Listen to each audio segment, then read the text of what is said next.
పెరిగింది.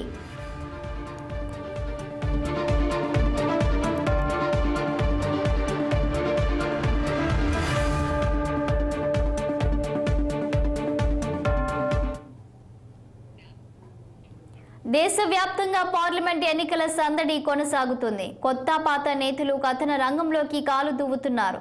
ఇక ప్రధాన రాజకీయ పార్టీలు గెలుపు ఓటమిపై ఎవరి ధీమా వారిదే.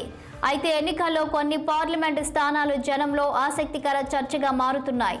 నేతల మధ్య పోటీ రక్తి కట్టిస్తోంది. ప్రధానంగా మహబూబాబాద్ పార్లమెంటు స్థానం ఇప్పుడు తెలంగాణ రాష్ట్రంలోనే ప్రత్యేక చర్చగా మారింది. ఈ స్థానం నుండి పోటీ చేస్తున్న 3 ప్రధాన రాజకీయ పార్టీల అభ్యర్థులు మాజీలే. కాంగ్రెస్, బీజేపీ నుంచి పోటీ చేస్తున్న 2 అభ్యర్థులు మాజీ ఎంపీలు కాగా, బీఆర్ఎస్ నుండి సిట్టింగ్ ఎంపీ మరోసారి బరిలోకి దిగారు.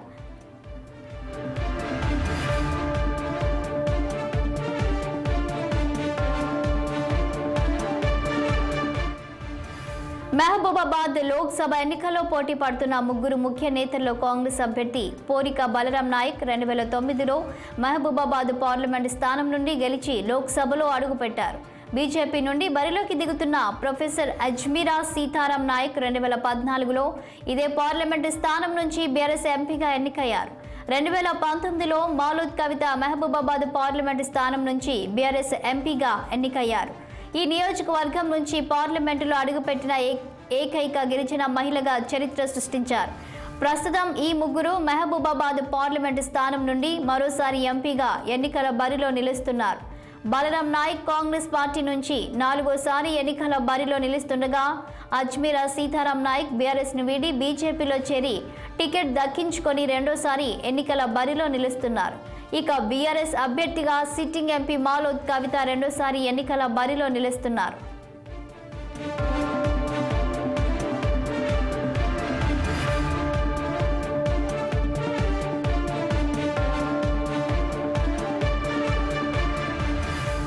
ముగ్గురు ఉద్దండుల మధ్య పోటీ నేపథ్యంలో మానుకోట పార్లమెంటు స్థానంలో ఈసారి పోరు ఉత్కంఠ భరితంగా సాగనుంది. బలరాం నాయక్ పార్లమెంటు సభ్యుడిగా ఉన్న సమయంలో కేంద్ర మంత్రిగా ఈ ప్రాంత అభివృద్ధికి చేసిన కృషి కలిసి వస్తుందని ఆశాభావంతో ఉన్నారు. ప్రస్తుతం రాష్ట్రంలో కాంగ్రెస్ పార్టీ అధికారంలో ఉండటం, పలుమార్లు ఓటమి పాలైన సానుభూతి కలిసి వస్తుందని భావిస్తున్నారు. ఇక వివాదరహితుడిగా పేరున్న అజ్మీరా సీతారాం నాయక్ పాత పరిచయాలు, గతంలో ఎంపీగా ఉన్న సమయంలో చేసిన అభివృద్ధి, బీఆర్ఎస్తో ఉన్న అనుబంధం, ప్రధాని నరేంద్ర మోదీ చరిష్మా తన గెలుపుకు బాటలు వేస్తాయని ధీమాతో ఉన్నారు. సిట్టింగ్ ఎంపీ మౌలూద్ కవిత ఎంపీగా కాకుండా ఎమ్మెల్యే తరహాలో ప్రతి నియోజకవర్గంలో పర్యటిస్తున్నారు.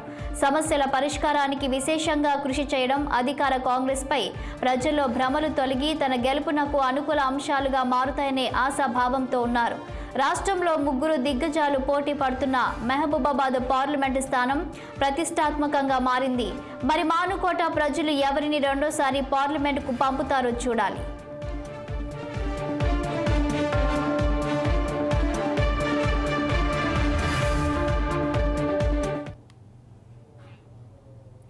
ఇది వాల్టి